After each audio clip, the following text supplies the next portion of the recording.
Details tonight in an NBC 10 I-Team exclusive investigation, taxed to the max. The I-Team spent months tracking the car tax crisis in Rhode Island. We found that even drivers who own clunkers are forced to pay hundreds of dollars in excise taxes each year. A new bill in the State House aims to fix the problem once and for all. Now, the measure would also give taxpayers a new way and a real way to fight back. But tonight, the I-Team's Katie Davis shows us how we've been down this road before. A tax based on a price almost no one can get and almost impossible to appeal. Just ask Lisa Dory of Woonsocket. Do you think you could get anybody to pay you $4,000 for this truck? If they can, come forward.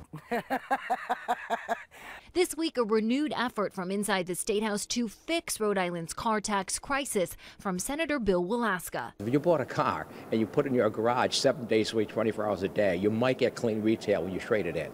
You're not going to get it.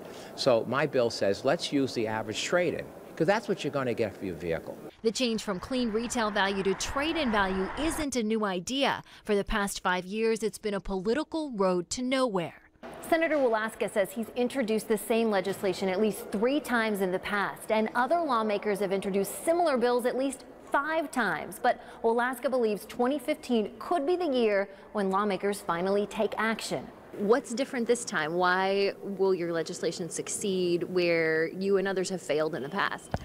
Well, I think, again, each year that people pay the tax bill, they get more and more ornery, and I don't blame them. Also in Walaska's bill, a new way for drivers to appeal their car's value using an appraisal from a licensed car dealer. The NBC 10 I-Team found the few drivers who do appeal under the current system probably regret it. In the past 2 years, about 75% saw their car's values go up, not down. What was your reaction to that? It's befuddling to me, believe me. I can't answer that. I don't sit on that board, but what I'm trying to do is correct it.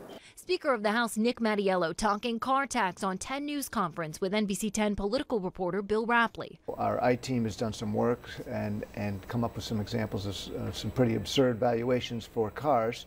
You could change whatever numbers you want in the evaluation process. The next consideration that nobody ever considers is what do you do with the tax rate? The argument, cities and towns hurting for lost car tax dollars will simply raise taxes overall. Walaska admits that's possible, but cities and towns should be transparent about the real costs. I think that the more publicity it gets, such as what you're doing right now, is helpful to the legislation.